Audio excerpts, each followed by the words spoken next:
안녕하세요. 저는 정말 우연한 기회에 며느리의 충격적인 두 얼굴을 알게 된 60대 후반 여자입니다. 착하디 착한 저희 아들이 그런 여자한테 속고 있었다는 것만 생각하면 아직도 우라통이 치밀어 올라요. 너무 기가 막힌 일이라 저도 다른 분들처럼 사연을 보내보게 되었습니다. 끝까지 잘 들어주셨으면 좋겠습니다. 저는 20대 초반의 남편과 결혼해서 아들 둘, 딸 하나를 낳고 키웠어요. 제가 낳은 자식이니 셋 다 예뻤지만 그 중에서도 큰아들은 남들이 부러워하는 효자였습니다. 공부도 엄청 잘하고 학교에서 반장, 회장, 전교회장까지 도맡아서 했었거든요.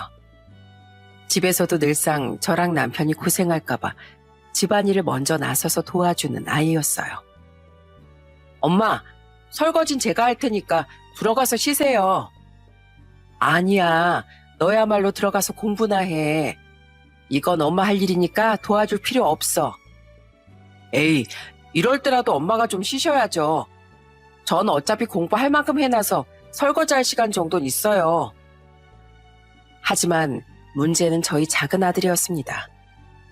저희 작은 아들은 사춘기가 오면서부터 말썽을 많이 부리기 시작하더라고요. 중학교 땐 나쁜 친구들이랑 어울려 다니느라 파출소를 왔다 갔다 하기도 했어요. 하루는 제가 너무 속상한 마음에 회초리를 들며 이렇게 말한 적도 있었습니다. 건우야, 너 이렇게 매번 엄마 아빠 속 썩어 문드러지게 할 거야? 학생이 공부는 안 하고 왜 맨날 이상한 애들이랑 어울려 다니면서 사고만 치냐고. 내 마음이거든요. 난 공부도 하기 싫고 그냥 자유롭게 살고 싶단 말이에요. 그러니까 엄마 상관하지 마세요. 내 아들인데 어떻게 상관을 안 해. 그리고 내가 언제 너 보고 반에서 1등 하라고 했니? 그냥 사고만 치지 말고 학교 성실하게 다니라는 거잖아. 그게 그렇게 어려워? 하기 싫다고요. 내가 하기 싫다는데 왜 자꾸 강요하는 거예요? 내가 정말 너 때문에 못 살겠다. 넌 네 형을 보면서 느끼는 것도 없니? 제발 네 형의 반의 반만이라도 닮아봐라. 그놈의 형. 그렇게 형만 좋아하면 날 아예 그냥 호적에서 파버리던가요.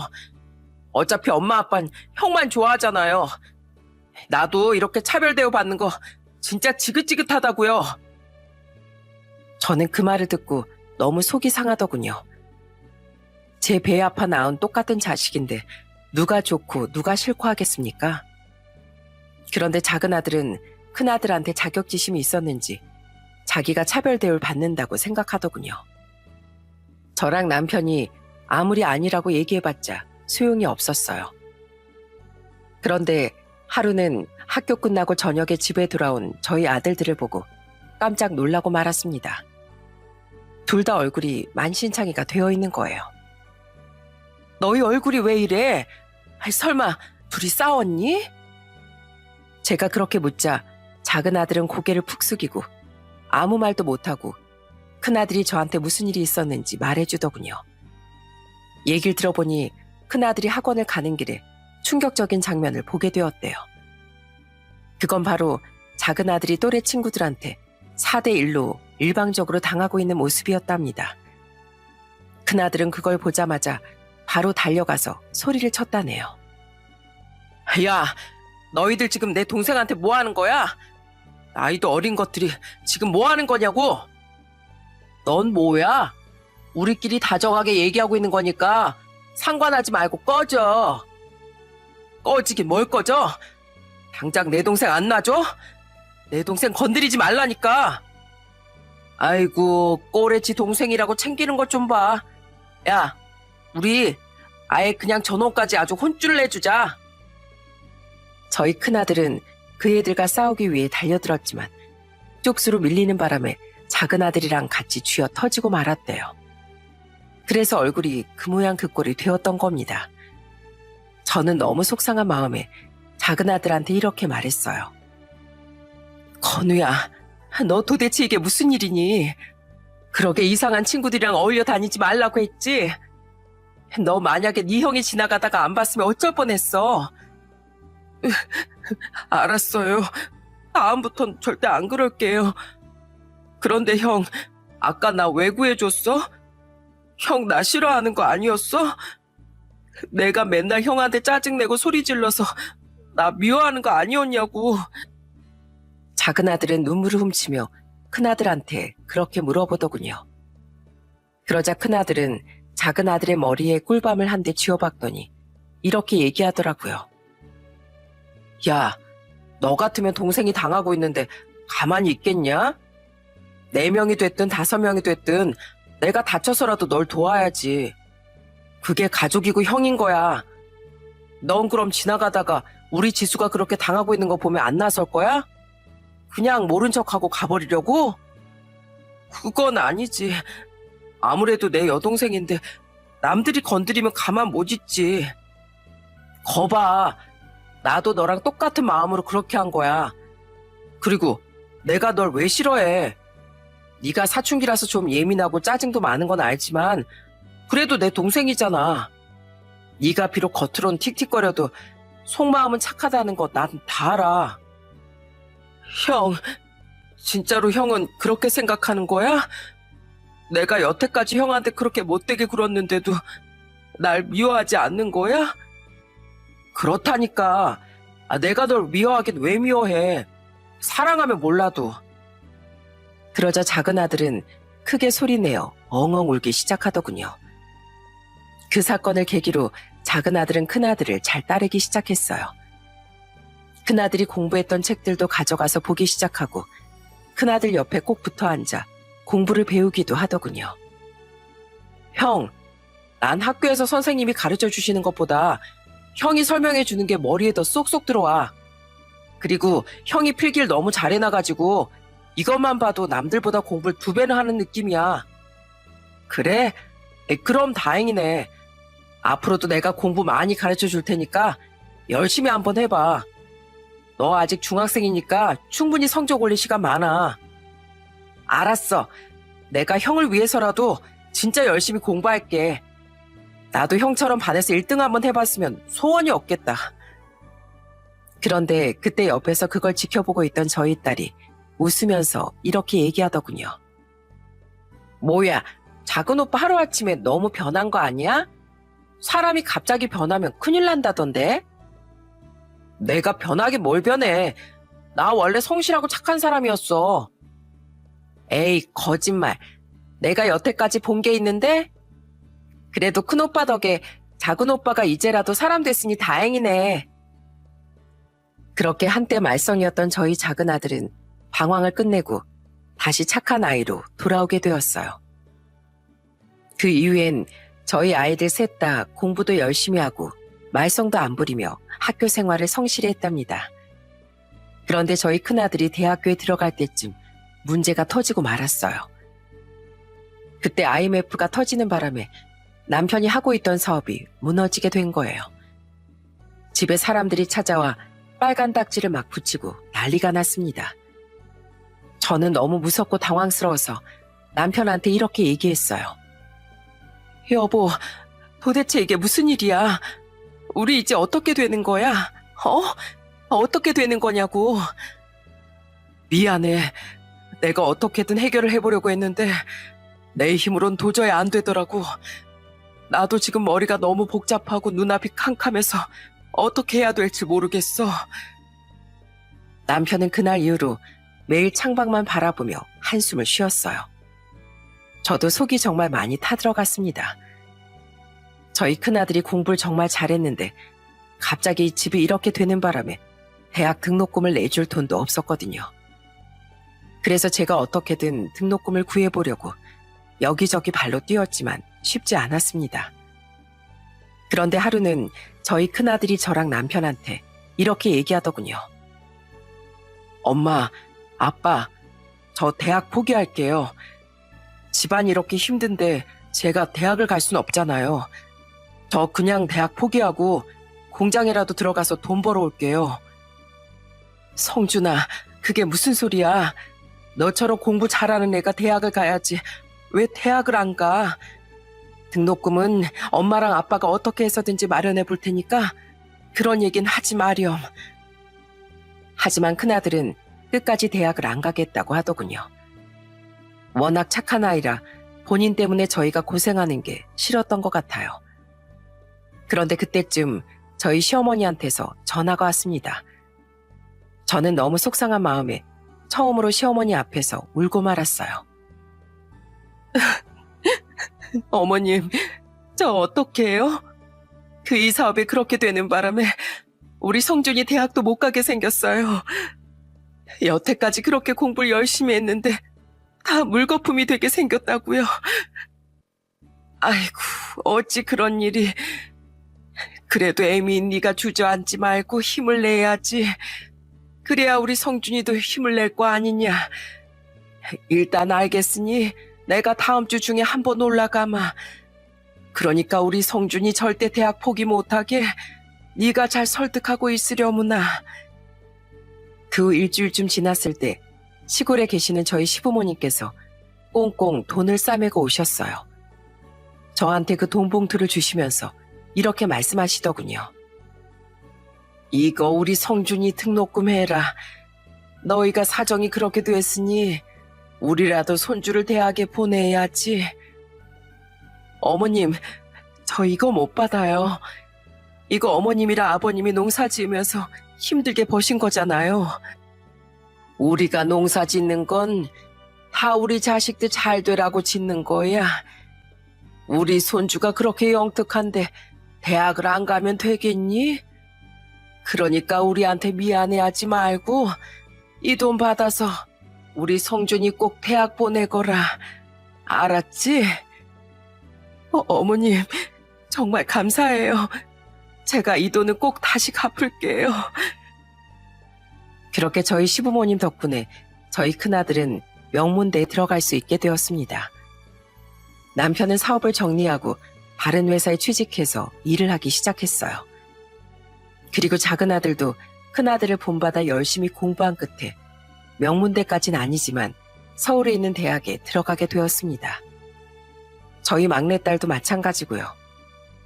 큰아들은 대학 졸업 후 대기업에 취직을 했는데 월급 받은 걸로 저희 시부모님께 용돈을 드리더라고요. 할머니, 할아버지, 이거 용돈이에요. 할머니, 할아버지가 등록금 내주신 덕분에 제가 좋은 대학 나와서 대기업 취직했으니까 돌려드리는 거예요. 아이고, 뭘 이런 걸 다 주고 그래. 우린 너한테 돌려받으려고 등록금 내준 거 아니야. 제가 돌려드리고 싶어서 그래요. 제가 이렇게 잘 된 건 다 할머니, 할아버지 덕분이잖아요. 그리고 이건 할머니랑 할아버지 내복이에요. 두 분 다 추위를 많이 타시니까 평소에 꼭 입고 다니세요. 아셨죠? 그러자 옆에 있던 저희 작은 아들이 그 모습을 보고 이렇게 말하더군요. 야, 역시 우리 형이 최고네. 나도 형처럼 대기업에 취업하면 할머니, 할아버지한테 용돈 많이 드릴 텐데. 너도 대기업 취업하면 되지, 임마. 그리고 꼭 대기업에 가야지만 용돈 드리나? 중소기업에 들어가서도 할머니, 할아버지한테 용돈 정도는 드릴 수 있는 거야. 그것도 맞는 말이네. 금액 차이는 좀 있어도 용돈을 드릴 수는 있지. 역시 우리 형은 하는 말마다 다 옳은 말뿐이라니까. 난 세상에서 형이 제일 존경스러워. 나도 형처럼 어른스럽고 선한 사람이 될 거야. 그러자 이번엔 옆에 있던 저희 막내딸이 피식피식 웃으며 이렇게 얘기하더군요. 아유, 진짜 닭살 돋아서 못 봐주겠네. 둘이 아주 전생에 부부였던 거 아니야? 무슨 형제끼리 이렇게 애틋해. 야, 부러우면 부럽다고 해. 아니면 너도 우리 엄마한테 여동생 하나 더 낳아달라고 하던가. 참나, 우리 엄마 나이가 몇인데 무슨 여동생이야. 난 그냥 우리 엄마 아빠랑 꼭 붙어서 지내면 되거든. 그러니까 작은 오빤 평생 큰 오빠랑 짝짝꿍하면서 사셔. 큰아들은 그렇게 자기가 번 돈으로 저희 시부모님한테 등록금도 다 갚고 선물도 많이 해드리더라고요. 저희가 해야 되는 걸 큰아들이 다 하는 걸 보고 정말 기특하고 고마웠습니다. 그 후 작은 아들도 대기업까지는 아니지만 중견기업에 취업을 하게 되었고 저희 막내딸도 괜찮은 직장에 다니게 되었습니다. 그러다가 저희 큰아들이 30대 초반에 결혼할 여자를 데려왔어요. 예비 며느리가 정말 참하고 괜찮더라고요. 저희 큰아들은 의젓한 모습으로 저희한테 이렇게 얘기하더군요. 어머니, 아버지, 저 이렇게 훌륭하게 키워주셔서 정말 감사합니다. 저 이제 결혼해서 아들, 딸 잘 낳고 행복한 가정 꾸리겠습니다. 그래, 성준아, 난 너만 보면 부러울 게 하나도 없다. 이 세상 천지의 다른 누구랑 비교해도, 아니, 대통령이나 국회의원들까지도 난 하나도 안 부러워. 난 누가 뭐래도 우리 아들이 최고다. 그러니까 둘이 싸우지 말고 열심히 살거라. 알았지? 그렇게 저희 아들은 예비 며느리와 결혼 준비를 시작했어요. 저도 자식을 결혼시키는 건 처음이라서 기분이 싱숭생숭하더라고요. 하지만 전 끝끝내 큰아들의 결혼식을 볼 수 없게 되었습니다. 아직도 그 날짜가 잊혀지질 않아요. 큰아들의 결혼식이 딱 36일 남은 날이었습니다. 저희 큰아들이 예비 며느리랑 강원도 여행을 간다고 했었는데 정말 충격적인 연락을 받게 된 거예요. 예? 뭐라고요? 저희 아들이 큰 사고를 당했다고요? 제가 놀라서 병원에 달려가자 저희 큰아들은 이미 혼수 상태에 빠져 있었습니다. 경찰한테 내용을 들어보니 졸음운전을 하던 대형 트럭이 저희 아들 차를 뒤에서 박았다고 하더군요. 차를 빙글빙글 돌다가 완전히 대형 참사가 일어나고 말았대요. 저는 혼수 상태에 빠진 아들이 깨어나길 바라며 얼마나 울었는지 모릅니다. 성준아, 제발 눈 좀 떠보려무나. 너 이렇게 누워있으려 아니잖아. 이 엄마 소원이니까 제발 한 번만 눈 좀 떠다오. 제발 부탁이다, 성준아.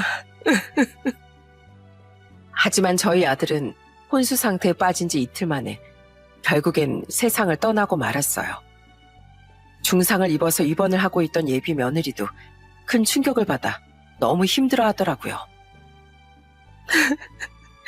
어머님, 저 어떡해요? 이거 다 제 잘못이에요. 제가 강원도 여행 가자고 조르는 바람에 이렇게 된 거라고요. 아니면 여행을 가더라도 운전하는 사람한테 말을 시키지 말걸. 제가 말 안 시켰으면 그 트럭을 피할 수도 있었을 거란 말이에요. 아니야. 졸음운전한 그 트럭이 문제지. 너한테 무슨 죄가 있겠니? 하늘나라로 떠난 우리 아들도 널 원망하는 마음은 하나도 없을 거다. 저희 아들의 장례식장엔 예비 사돈까지 다 와주셨습니다. 예비 안사돈께선 눈물을 흘리며 저한테 이렇게 말씀하셨어요. 사부인, 저요, 우리 예비 사위 한눈에 봐도 너무 성실하고 어른스러운 사람이라 정말 마음에 들었습니다. 우리 딸이 그런 남자랑 결혼한다고 해서 얼마나 기뻤는지 몰라요. 그런데 하루아침에 이런 일이 일어나다니 제가 뭐라고 위로를 해드려야 할지 정말 모르겠네요. 그렇게 저희 가족은 눈물 속에 큰아들을 떠나보내게 되었어요. 예비 며느리는 장기간 입원을 하다가 건강을 회복했습니다. 하지만 이제 더 이상 제 예비 며느리라고 할 수는 없었죠. 아들이 그렇게 떠난 후 저희 집은 완전히 초상집이 되었어요. 무엇보다도 항상 큰아들을 따랐던 작은아들이 너무 힘들어했습니다. 맨날 술을 퍼먹고 울기만 하더라고요. 저는 너무 속상한 마음에 하루는 작은아들한테 이렇게 얘기한 적도 있었어요. 아이고, 이놈아, 네가 그러고 있는다고 네 형이 살아나기라도 한다냐? 너라도 정신 바짝 차려야 될 거 아니야? 너 도대체 언제 정신 차릴래? 이대로 네 형 따라가고 싶어서 그래? 어머니, 저 너무 힘들어요. 자꾸 형이 꿈에 나타난단 말이에요. 이렇게 될 줄 알았으면 형이 살아있을 때 더 잘해줄걸. 형한테 맛있는 것도 많이 사주고 주말엔 같이 놀러도 다니면서 시간을 좀 많이 보냈어야 했는데 너무 후회돼서 죽겠어요. 저 진짜 어떻게 해야 돼요? 원래 사람은 살면서 다 후회하게 되어 있는 거야. 그래도 산 사람은 살아야지. 네가 이렇게 힘들어하고 있는 거 보면 네 형이 얼마나 슬퍼하겠니. 그래도 형이 하늘나라로 떠났다는 게 믿어지지 않는단 말이에요. 난 항상 형처럼 되고 싶다고 생각하면서 살았는데 이제 형이 없으면 저 누굴 바라보면서 살아요. 전 이제 어떡하냐고요. 저희 큰아들이 그렇게 된 후 거의 1년까진 저희 가족 모두 제정신이 아니었어요. 저도 너무 큰 슬픔에 알아놓을 때가 많았죠. 그러다가 작은 아들이 어느덧 정신을 차리고 이렇게 얘기를 하더군요. 어머니, 아버지, 앞으로는 제가 형 노릇까지 다 할게요. 생각해보니까 형이 없다고 슬퍼만 할 게 아니라 내가 형처럼 좋은 사람이 되면 되는 거였어요. 그러니까 이젠 저만 믿고 사세요. 아셨죠? 저는 그렇게 말해주는 작은 아들이 너무 기특하고 고마웠습니다. 그렇게 시간이 흘러 저희 가족도 어느덧 슬픔을 어느 정도 극복할 수 있게 되었어요. 그리고 저희 막내딸이 좋은 사람을 만나 결혼을 하게 되었습니다. 저희 사이는 성격이 정말 싹싹하더라고요. 저희 집에 얼마나 자주 왔는지 모릅니다. 어머님, 아버님, 사위 왔습니다. 저 많이 보고 싶으셨죠? 아이고, 우리 우서방 또 왔어? 지난주에도 왔다 갔으면서 이번 주는 좀 쉬지 그랬어. 어머님, 아버님 안 본 지 일주일이나 됐잖아요. 오늘 제가 같이 고기도 구워 먹으려고 삼겹살도 사왔는데 싫으세요? 싫긴 뭐가 싫어. 너무 좋아서 아주 춤이라도 출 판인데. 그럼 오늘은 자네가 삼겹살 사왔으니까 내가 고기랑 같이 먹을 된장찌개 끓여주겠네. 자네 된장찌개 좋아하지? 당연히 좋아하죠. 다른 된장찌개보다도 어머님이 끓여주신 된장찌개 하나면 밥 2그릇은 뚝딱 하는 거 아시잖아요. 그럼 전 일단 상추부터 씻고 있겠습니다. 저희 막내딸이 결혼한 이후 사이 덕분에 집안에 웃음이 많아졌어요. 막내딸은 예쁜 손녀딸도 2이나 낳고 잘 지냈습니다. 그 어렸던 저희 막내딸이 어느새 엄마가 됐다는 사실에 기분이 너무 이상하고 좋더군요. 그러다가 시간이 흘러 저희 작은 아들도 30대 후반에 결혼을 하게 되었어요. 저희 아들은 저희 곁에서 효도하며 살고 싶다며 굳이 가까운 곳으로 신혼집 전세를 얻었습니다. 그 정도로 저희 아들이 정말 착한 사람이었어요. 그래서 그런지 저희 며느리도 정말 성격이 좋았습니다. 저희 아들과 결혼한 후에 일주일에 1~2번씩은 꼭 저한테 안부 전화를 하더라고요. 어머님, 잘 주무셨어요? 식사는 하셨고요? 나야 방금 아침 먹었지. 그나저나 넌 아침밥 잘 챙겨 먹고 다니니? 아침에 출근하느라 밥 먹을 시간도 별로 없을 텐데 빈속에 출근하고 그러는 거 아니야? 에이, 저 엄청 부지런한 사람이에요. 출근 시간보다 훨씬 일찍 일어나서 그 일랑 같이 밥 다 차려 먹고 나온 건데요. 이따가 저녁엔 불고기를 한번 해 먹어보려고요. 지난번에 어머님이 해주셨던 불고기가 진짜 맛있었는데 그 양념 비법 좀 알려주시면 안 돼요? 저도 어머님처럼 요리를 잘하고 싶단 말이에요. 아유, 그게 그렇게 맛있었어? 그럼 내가 당연히 알려줘야지. 너도 손맛이 있는 편이니까 금방 따라할 수 있을 거다. 저는 며느리가 너무 살갑게 대해주니까 정말 좋더라고요. 마치 딸이 하나 더 생긴 것 같은 느낌이었어요. 며느리도 그런 저를 정말 잘 따랐는데 하루는 저희 집에 와서 굳이 저랑 같이 자겠다고 하는 거예요. 그러더니 침대에서 저를 꼭 껴안고 이렇게 얘기하더라고요. 우와, 진짜 따뜻하다. 어머님, 저 이렇게 포근한 느낌 진짜 오랜만에 받아봐요. 저 엄마가 일찍 돌아가셔서 이렇게 포근하게 안겨본 기억도 가물가물하거든요. 아이고, 그랬겠구나. 안사동께서 너 중학교 때 돌아가셨다고 했지? 네, 맞아요. 그래서 다 커서도 엄마랑 잘 지내는 친구들 보면 너무 부러웠어요. 그런데 어머님, 며느리도 딸이나 마찬가지라는데 그냥 저도 딸이라고 생각해 주시면 안 돼요? 저도 어머님을 엄마로 생각할게요. 날 엄마로 생각해주면 나야 고맙지. 나도 딸이 하나 더 생기니까 너무 행복하고 좋네. 그때까지 저는 며느리와 정말 사이좋게 잘 지냈습니다. 며느린 결혼한 지 1년 만에 아들을 낳게 되었어요.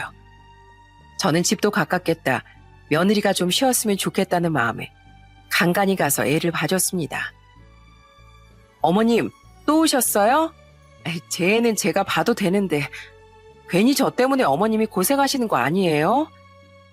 고생은 무슨 고생이야. 우리 손주 돌보는 거 하나도 안 힘든데 뭘. 애는 내가 볼 테니까 넌 들어가서 좀 쉬어라. 그런데 제가 너무 잘해줘서 그런 걸까요? 제가 한두 번 애를 봐주기 시작하다 보니까 어느 순간부턴 며느리가 먼저 저한테 부탁을 하더라고요. 어머님, 혹시 오늘도 저희 애 좀 봐주실 수 있으세요? 오늘 친구 아버지가 돌아가셔서 장례식장 가야 되거든요. 그래도 처음엔 며느리가 부탁할 때마다 좋은 마음으로 가서 손주를 돌봐줬습니다. 그런데 며느리는 툭 하면 저한테 연락해서 이러더라고요. 어머님, 오늘 저희 친정아빠가 아프다고 하셔서 좀 가봐야 할 것 같아요. 저 오후 1시쯤 나갈 거니까 그 전까지 저희 집으로 좀 와주세요. 아이고, 바깥 사돈이 많이 편찮으시니? 어디가 어떻게 아프신지 몰라도 얼른 병원에 모시고 가야겠네. 내가 바로 너네 집으로 갈 테니까 조금만 기다려라. 저는 당시 건물 청소일을 하고 있었는데 며느리가 갑자기 그렇게 얘기할 때마다 청소일을 빼고 가야 돼서 곤란했어요. 하지만 어쩔 수 없는 상황이라 최대한 며느리의 편의를 봐줬습니다. 그런데 며느리는 점점 더 애를 봐달라는 핑계가 많아지더군요. 어머님, 저 오늘 동창회 가야 되는데 저희 애 좀 봐주세요. 저 오늘 오랜만에 동창회 나가는 거라 술 먹고 늦게 들어올 수도 있으니까 아예 저희 집에서 주무시고 가시던가요. 뭐라고? 얘까지 놔두고 굳이 동창회를 가야겠니? 이번에 동창들이 하도 저보고 나오라고 닥달을 해서요. 그렇다고 술 먹는 자리에 어린애를 데리고 갈 수도 없잖아요. 그이도 오늘 출장 가서 내일 온다는데 어머님이 안 봐주시면 누가 봐줘요? 아유, 알았다. 내가 가서 봐줄 테니까 너무 늦게까지 놀지 말고 적당히 들어와라. 하지만 그날 며느린 밤늦은 시간에서야 술에 잔뜩 취해 들어오더군요. 이제는 아예 제가 애를 봐주는 게 당연하다고 생각하는 것 같았어요. 그런데 그런 상황이 너무 자주 발생되다 보니까 저는 어쩔 수 없이 건물 청소를 그만두는 수밖에 없었습니다. 그래서 그냥 제가 집에서 왔다 갔다 하면서 계속 애를 돌봐줬어요.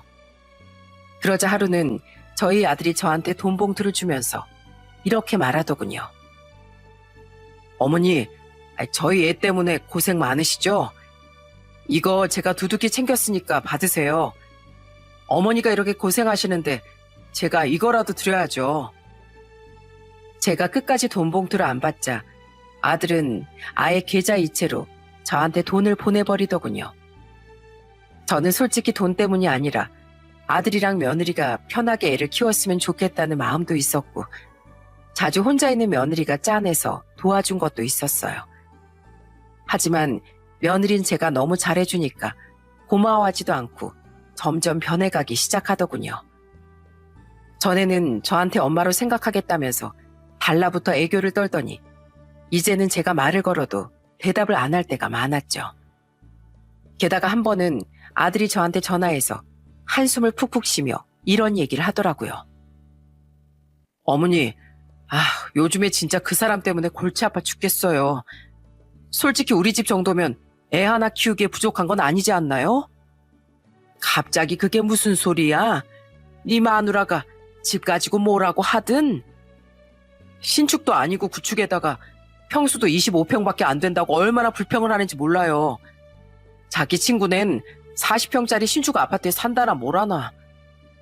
에휴, 애미가 진짜 그랬단 말이야? 처음에 결혼할 땐 그 집도 좋다고 하더니 왜 이제 와서 그러는 건데? 몰라요. 요즘에 무슨 불만이 그렇게 많은지. 이번에 집 가지고 또 궁시렁거리길래 제가 한마디 하긴 했어요. 그냥 속상해서 어머니한테 얘기한 거니까 너무 신경 쓰지 마세요. 당시 아들이 살던 집도 거의 아들 돈에 저희 돈을 보태 산 거였는데 며느린 그것도 불만이 있었나 봐요. 그러다가 얼마 후 집에 있었는데 갑자기 며느리한테서 전화가 왔습니다. 며느린 다 죽어가는 목소리로 저한테 이러더라고요. 어머님, 혹시 오늘 바쁘세요? 저 아침부터 몸살이 심하게 났는지 도저히 움직일 수가 없어서요. 우리 그이도 어제 출장 가서 내일 온다는데 저 혼자 어떻게 해야 될지 모르겠어요. 아이고, 어디가 어떻게 아픈데 그래. 내가 오늘 가서 애 봐줄 테니까 조금만 기다려라. 아프면 약 먹고 푹 쉬어야지. 저는 그 연락을 받고 며느리가 걱정되는 마음에 죽도 만들고 약도 사서 며느리 집에 찾아갔습니다. 가보니 며느린 초췌한 얼굴로 거의 기어 나오다시피 하더군요. 아유, 이렇게 몸이 안 좋으면 진작에 얘기를 하지. 자, 내가 죽 끓여왔으니까 일단 이거부터 먹어라. 우와, 어머님, 죽이 왜 이렇게 맛있어요? 저 사실 아파서 입맛이 하나도 없을 줄 알았는데 어머님이 직접 끓여주신 죽을 먹으니까 입맛이 막 도는 것 같아요. 죽을 맛으로 먹니? 빈속에 약 먹으면 안 되니까 먹는 거지. 그래도 입에 맞는다니까 다행이다. 그거 먹고 애는 내가 볼 테니까 들어가서 약 먹고 좀 쉬어라. 아이, 엄마가 체력이 있어야 애도 볼 수 있는 거야. 감사해요, 어머님. 저 그럼 조금만 쉬다 나올게요. 그렇게 며느린 밥을 먹은 후 방에 자러 들어갔습니다. 저는 혼자 거실에서 손주를 보기 시작했어요. 우르르 까꿍. 아이고, 아주 우리 건우 어렸을 때 모습이랑 똑같네 그래. 수호야, 이 할미가 딴 건 안 바랄 테니까 꼭 건강하게 자라야 한다. 뭐니 뭐니 해도 건강이 최고야. 알았지? 그렇게 제가 한참 손주를 보고 있는데 오후 4시 정도 됐을 때 며느리가 일어나 거실로 나오더군요. 아, 어머님, 제가 너무 오래 잤죠. 이제 애는 제가 볼 테니까 그만 집에 들어가서 쉬세요. 그래, 그래도 아까보다 네 안색이 훨씬 나아 보여서 다행이네. 나 그럼 갈 테니까 무슨 일 있으면 연락하려무나. 아유, 이렇게 네가 아플 때 우리 아들이 옆에 있었으면 좋았을걸. 왜 이렇게 출장이 많은가 몰라. 그냥 출장 안 가고 딱 한 곳에서 일하면 얼마나 좋니. 에휴, 돈 버는 게 뭐 쉽나요? 그이도 엄청 힘들 거예요. 아무튼 어머님, 조심해서 들어가세요. 오늘 덕분에 정말 잘 쉬었어요. 그래, 그럼 난 가보마. 저는 그렇게 말하고선 아들 집을 나와 아파트 정문까지 걸어 나왔어요. 그런데 저희 남편한테 이제 집에 간다고 전화하려고 보니까 제 주머니에 휴대폰이 없는 거예요. 생각해보니 아들 집에 놓고 온 것 같아서 다시 아들 집으로 올라갔습니다. 당시 여름이라 며느리가 창문을 열어두고 있었는데 복도식 아파트라 그런지 열린 작은 방 창문으로 며느리가 하하호호 웃으며 떠드는 목소리가 다 들리더라고요. 그런데 저는 그 내용을 듣고 정말 기절초풍하는 줄 알았습니다. 오빠, 우리 시모 완전 호구라니까 호구. 나 어제 오빠랑 늦게까지 술 먹고 술병 났잖아. 그래서 숙취 때문에 힘들어가지고 우리 시모한테 아프다고 뻥쳤더니 약도 사고 죽까지 끓여서 우리 집에 찾아온 거 있지? 아휴, 안 그래도 숙취 때문에 애 보기도 귀찮았는데 덕분에 편하게 쉬었지 뭐야. 하여튼 손주라며 꼼짝도 못한다니까. 저는 그 얘기를 듣고 순간 너무 당황스러워서 손이 마구 떨리더군요. 그런데 며느린 계속해서 통화 상대방한테 이렇게 얘기하는 거예요. 오빠, 우리 남편 어제 출장 가서 내일 오거든? 그러니까 7시까지 우리 집으로 와.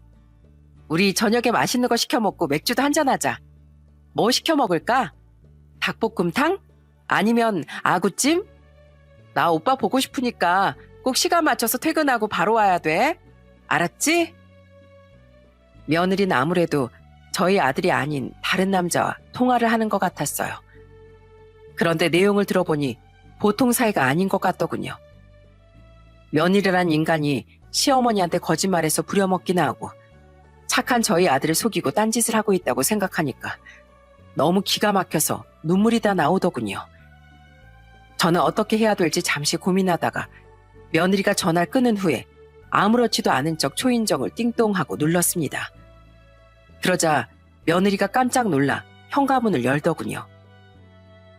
어머님, 왜 다시 오셨어요? 아유, 내가 깜빡하고 휴대폰을 놓고 갔지 뭐니. 내가 휴대폰을 어디다 뒀는지 기억이 안 나는데 전화 좀 해보게 잠깐 휴대폰 좀 빌려줄래? 저는 그렇게 말하고선 며느리의 휴대폰을 빌려서 방금 통화한 사람의 전화번호를 확인했습니다. 그리고 그 전화번호를 제 머릿속에 단단히 외웠어요. 그러고선 아무렇지 않은 척 제 휴대폰에 전화를 했죠. 아이고, 소파 밑에 있었네. 애미야, 그럼 난 갈 테니까 애 잘 보고 있어라. 나중에 또 오마. 네, 어머님, 조심해서 들어가세요. 저는 아들 집에서 나오자마자 외워놓은 전화번호를 바로 제 휴대폰에 메모했어요. 제가 며느리한테 바로 따지지 않은 이유는 발뺌하면 그만이기 때문이었죠.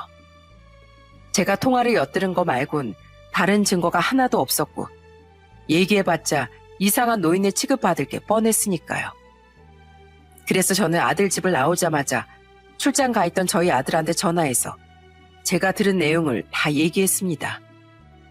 그러자 저희 아들이 잔뜩 화가 난 목소리로 이렇게 얘기하더군요. 어머니, 그게 정말 사실이에요? 그 사람이 어제 저 없을 때 외간 남자랑 밤 늦게까지 술을 먹고 들어오고 오늘도 저희 집에 그 남자를 불러들였다고요? 그래, 내가 똑똑히 그렇게 들었다. 나도 애미 걔가 그런 짓까지 할 줄 몰랐구나. 너 이제 어떻게 할 거니? 따질 때 따지더라도 증거는 있어야 될 거 아니야. 증거는 이제부터 잡아가야죠. 어머니, 앞으로 제가 알아서 할 테니까 너무 걱정하지 마세요. 제가 그 인간들 절대 가만히 안 둘 거예요. 아들은 그렇게 말하고선 전화를 끊더군요. 그리고 며칠 후 아들한테서 연락이 왔어요. 아들은 씩씩거리면서 저한테 이렇게 얘기하더군요. 어머니, 확인해보니까 어머니 말씀이 다 사실이었어요. 그 인간 딴 놈이랑 더러운 짓거리 하고 있었다고요. 아들한테 얘기를 들어보니 정말 가관도 아니더군요. 아들은 저한테 며느리가 바람 피운다는 소식을 듣고 나서 며느리한테 2박 3일이던 출장 일정이 일주일로 길어졌다고 거짓말을 했대요. 그리고선 바로 올라와 아파트 1층 주차장에서 잠복을 하고 있었답니다. 그런데 역시나 며느리가 상간남이랑 다정하게 집에 왔다 갔다 하는 걸 목격하게 되었다네요.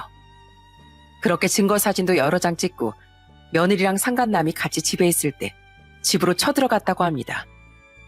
비밀번호를 누르고 현관으로 들어가자 며느리가 아주 기겁을 했다고 하더군요. 뭐야? 당신 왜 벌써 와? 며칠 있다가 오는 거 아니었어? 왜? 내가 일찍 오니까 많이 놀랐나 보지? 그나저나 옆에 있는 그놈은 누구야? 누군데 남의 집에 와서 다정하게 그러고 있냐고? 여보, 이 사람은 그냥 모임에서 알게 된 친구야. 내가 지난번에 얘기했던 육아 모임 있잖아. 이 사람은 와이프가 일을 하고 자기가 전업주부로 있는 애 아빠인데 이것저것 정보 공유하다가 친해진 것 뿐이야. 얼마나 친하길래 나 없는 동안 집에 수도 없이 들여? 너 이놈이랑 뒤에서 더러운 짓거리 하고 다닌 거잖아. 내가 모를 줄 알아? 아니라니까. 그냥 내가 우리 집에서 차 한잔 대접한 것 뿐이야. 왜 생사람을 찾고 그래? 아, 그러셔? 그럼 이 사진들은 뭔데? 그냥 친구 사이에 남녀가 이렇게 스킨십 하면서 돌아다녀도 되는 거야? 그것도 애까지 있는 유부남 유부녀끼리 말이야. 아들은 그렇게 말하면서 찍어놓은 불륜 증거 사진을 며느리의 눈앞에 뿌려버렸다고 하더군요. 그러자 옆에 있던 상간남이 기겁을 하면서 도망가려고 하더래요. 야, 너 어디 가? 너도 똑같은 죄인이니까 도망가지 말고 꼼짝 말고 여기 있어. 야, 너희들 언제부터 만났냐? 내가 아파트에 대자보 붙여서 동네방네 소문내기 전에 사실대로 말해. 당장 사실대로 얘기하라고. 그러자 그 상간남이 더듬거리는 목소리로 이렇게 얘기했다고 하더군요. 죄송합니다. 그냥 모임에서 좀 친해졌는데 성격이 잘 맞아서 잠깐 만난 것뿐이에요. 오래된 관계는 절대 아닙니다. 그래서 둘이 그렇고 그런 관계라는 건 사실이라는 거네. 야, 이희정. 너 나랑 결혼한 지 얼마나 됐다고 벌써 한눈을 팔아? 우리 수 아직 돌도 안 됐는데 어떻게 이런 더러운 짓거리를 할 수가 있냐고. 네가 그러고도 애 엄마야? 여보, 내가 진짜 잘못했어. 직장생활 하다가 집에서 애만 보니까 내가 너무 답답해서 그랬어. 당신 이번 한 번만 이해해주면 안 될까? 답답하긴 뭐가 답답해. 당신보다 우리 어머니가 애 봐주신 날이 더 많은 거 몰라? 그때마다 당신 약속 있다고 나가거나 집에서 쉬었으면서 도대체 뭐가 답답했다는 거야? 그리고 당신 이번에도 저놈이랑 술 먹다가 술병 난 건데 우리 어머니한테 아프다고 거짓말하고 부려먹었다며? 넌 우리 어머니가 그렇게 만만하냐? 우리 어머니가 아주 네가 부리는 식모로 보이나 보지? 아니야. 나 진짜로 어머님한테 일부러 그런 것도 아니고 이번에 딱 한 번 실수한 거야. 제발 나 좀 믿어줘. 어? 믿을 만한 걸 믿으라고 해야지. 너 나 출장 갈 때마다 매번 저놈하고 이러고 다녔냐? 내가 출장 많은 직업이라 아주 재밌었겠다. 여보, 나 진짜 다시는 안 그럴게. 내가 너무 철이 없어서 그랬어. 나이가 40이 다 돼가는 사람이 철이 없어서 바람 피웠다는 게 말이 된다고 생각해? 너 같은 건 우리 수호 엄마 자격도 없어. 떡하니 수호가 집에 있는데 어떻게 다른 남자 집에 들일 생각을 할 수가 있어?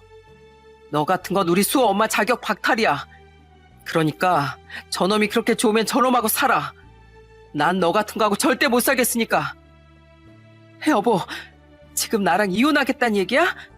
이혼은 안 돼. 제발 나 한 번만 봐줘.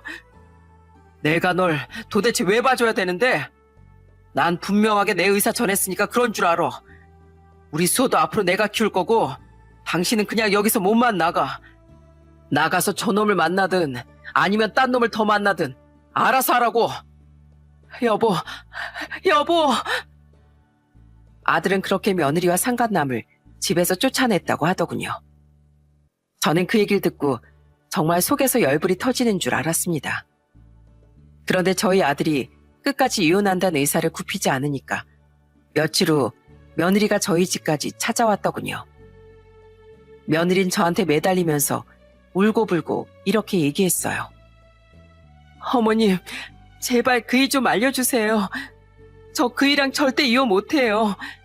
제가 앞으로 수호도 잘 보고 절대 딴짓 안 할 테니까 제발 어머님이 그이 좀 알려주시면 안 돼요? 내가 미쳤냐? 며느리란 내가 내 아들을 배신하고 떡하니 바람을 피웠는데 내 아들한테 그걸 용서해주라고 하게? 그리고 너 우리 아들만 배신한 게 아니라 나도 만만하게 생각했잖아. 너 나보고 호구라며? 부탁만 하면 다 들어주는 호구 시모라고 얘기한 거 내가 다 들었거든? 어머님, 그건 제가 잠깐 말실수한 거예요. 그 얘기를 어떻게 들으셨는지 모르겠지만 그냥 장난으로 얘기한 거라고요. 제가 설마 어머님을 진짜로 호구라고 생각했겠어요? 호구라고 생각했으니까 딴 놈이랑 술 먹다가 술병 난 걸 아프다고 뻥치고 나보고 애 봐달라고 한 거겠지. 너 이제 보니 여태까지 동창회 간다, 장례식장 간다 얘기했던 것도 다 그놈 만나러 간 거 아니야? 어쩐지 너무 자주 나간다 했더니만 너 여태까지 나한테 거짓말하고 뒤에서 그딴 짓이나 하고 다녔구만. 아니에요. 저 진짜 그런 적 없어요. 제가 어떻게 어머님한테 거짓말을 해요. 그럼 나한테 아프다고 거짓말한 거 도대체 뭔데? 난 네가 힘들까봐, 그리고 우리 아들이 출장이 많으니까 너 혼자 외로울까봐 최대한 널 도와주려고 했어. 네가 아프다길래 안쓰러워서 직접 죽까지 끓여서 찾아간 거라고. 그런데 넌 감히 이런 날 속이고 이용해 먹어? 너 날 엄마로 생각하겠다며? 넌 돌아가신 너희 친정엄마한테도 이딴 식으로 행동했니? 죄송해요, 어머님. 진짜 다시는 안 그럴게요. 그냥 어머님이 저한테 하도 잘해주시니까 너무 편해서 그랬어요. 절대로 어머님을 일부러 이용해 먹은 건 아니라고요. 거짓말하지 말어. 내가 네 말에 한 번 속지 두 번 속아? 우리 아들이 너랑 이혼한다고 했으니 이제 너랑 나랑도 끝이다. 이제 넌 내 며느리도 아니고 그냥 남남이라고. 어머님, 어머님. 그런데 그때였어요. 방에 있던 저희 남편이 거실로 나와선 며느리한테 크게 호통을 치더군요. 이게 도대체 무슨 소란이야? 애미 너, 그딴 짓을 해놓고도 여길 어디라고 뻔뻔하게 찾아와? 당장 이 집에서 나가지 못해? 아버님, 제가 진짜 이렇게 빌게요. 제발 저 한 번만 용서해 주세요. 저 그이랑 이혼하기 싫단 말이에요. 이혼하기 싫으면 행동 거질 똑바로 했어야지. 네가 잘못해놓고 지금 누구 보고 용서해달라는 거야? 당장 여기서 안 나가? 내가 널 억지로 집 밖으로 끌어내야 그때 정신 차릴래? 아버님, 제발요. 저 진짜로 이혼 못해요. 시끄러워. 너 같은 건 필요 없으니까 당장 나가. 우리 앞에 다시 나타나지 말라고. 아버님, 아버님. 남편은 그렇게 며느리를 집 밖으로 쫓아내버렸어요. 그 후에도 며느리가 몇 번이나 저랑 남편한테 전화를 하길래 전화를 아예 차단해버렸습니다. 변명도 듣기 싫고 용서해줄 생각도 없었거든요. 더군다나 저희 아들이 이혼을 하겠다고 이미 결심을 했는데 저희가 더 이상 무슨 말을 하겠어요? 그렇게 결국 저희 아들은 결혼 2년 만에 며느리와 이혼을 하게 되었습니다. 며느리는 신혼집에 보탠 것도 없고 결혼 생활 기간도 짧았기 때문에 그냥 빈몸으로 쫓겨나고 말았어요. 아들은 상간남 소송도 진행했는데 상간남네 집안도 완전히 파탄이 났다고 하더라고요. 모든 이혼 절차가 끝난 후 아들은 전 며느리랑 같이 살던 전셋집을 빼고 저희 집으로 다시 들어왔습니다. 아들은 한동안 표정이 계속 어둡더라고요. 어머니, 아버지, 죄송해요. 결혼해서 잘 사는 모습 보여드리고 싶었는데 괜히 못난 모습만 보여드렸네요. 괜찮다. 넌 열심히 살아보려고 했는데 널 배신하고 뒤에서 딴짓거리한 그 애가 잘못이지. 그래도 결혼 생활 오래 하지 않고 금방 알아서 다행이다. 그런 여자 밑에서 우리 손주가 자랐을 걸 생각하면 너무 끔찍해서 아주 내가 몸서리가 다 처지는구나. 그렇게 저는 집에서 손주를 돌보면서 손주한테 할머니이자 엄마 역할까지 다 해주고 있답니다. 저희 딸이랑 사이도 자주 손녀딸들을 데리고 저희 집에 와서 손주를 봐주더라고요. 야, 우리 수호 볼살 통통한 것 좀 봐. 원래 할머니 밑에서 큰 애들이 포동포동하게 살찐다던데 우리 수호도 엄마가 너무 많이 먹인 거 아니야? 많이 먹이긴 수호가 워낙에 잘 먹으니까 그런 거지. 너희들도 어렸을 적에 이렇게 포동포동했었어. 원래 애기들은 마른 것보다 이렇게 오동통한 게 더 귀여운 거야. 그렇긴 하죠. 그래도 이렇게 엄마 집에 올 때마다 수호가 있으니까 너무 좋네요. 우리 애들이 동생 하나 더 낳아달라고 그렇게 졸랐는데 이젠 수호가 있으니까 그런 얘기 안 하더라고요. 그러자 이번엔 옆에 있던 사이도 웃으면서 이렇게 얘기하더군요. 수호 조금 더 크면 저희 애들이랑 같이 여기저기 데리고 다니려고요. 수호도 외동으로 자라는 것보단 저희 애들이랑 친남매처럼 자주 만나고 놀면 좋잖아요. 아이고, 그렇게 해주면 나야 고맙지. 애 둘 키우는 것도 힘들 텐데 조카까지 신경 써줘서 정말 고맙네. 역시 내가 사이를 정말 잘 들였다니까. 에이, 이 정도는 기본이죠. 저희가 어머님 고생 안 하시게 많이 도와드릴 테니까 너무 걱정하지 마세요. 형님도 편하게 직장 생활에만 집중하시라고 하시고요. 사이가 그렇게 얘기해주니 정말 고맙더라고요. 제가 비록 며느리 복은 없었지만 사이 복은 많았나 봅니다. 저는 가끔 그때 제가 휴대폰을 아들 집에 놓고 오지 않았다면 어떻게 됐을까 상상하곤 해요. 만약에 그랬다면 저도 며느리한테 계속 이용당했을 거고 저희 아들도 며느리가 바람 피우는 걸 모르고 속았을 걸 생각하니 너무 끔찍하더라고요. 어쩌면 그날 제가 휴대폰을 놓고 온 게 하늘나라로 먼저 떠난 저희 큰아들이 도와준 거 아닌가 하는 생각이 들더군요. 그렇게 아끼던 동생이 와이프한테 배신당하는 걸 보기 힘들어서 그랬던 거 아닐까 합니다. 여러분, 저도 유튜브 사연을 많이 듣는 애청자인데요. 테니스나 배드민턴 같은 모임에서 바람이 나는 경우는 많이 봤지만 저희 전 며느리처럼 육아 모임에서 바람이 날 거라곤 정말 상상도 못했습니다. 어린아이를 키우고 있는 유부남 유부녀가 그런 생각을 한다는 것 자체가 제정신은 아닌 것 같아요. 아마 저희 전 며느리뿐만 아니라 그런 생각지도 못한 모임에서 바람을 피우는 사람들이 은근히 많이 있을 거예요. 그 사람들이 이 사연을 듣고 제발 정신을 차렸으면 좋겠습니다. 여러분, 그럼 저는 이만 제 사연을 마치도록 할게요. 폭염이 계속되고 있는데 항상 건강에 유의하시기 바랍니다. 끝까지 들어주셔서 정말 감사합니다.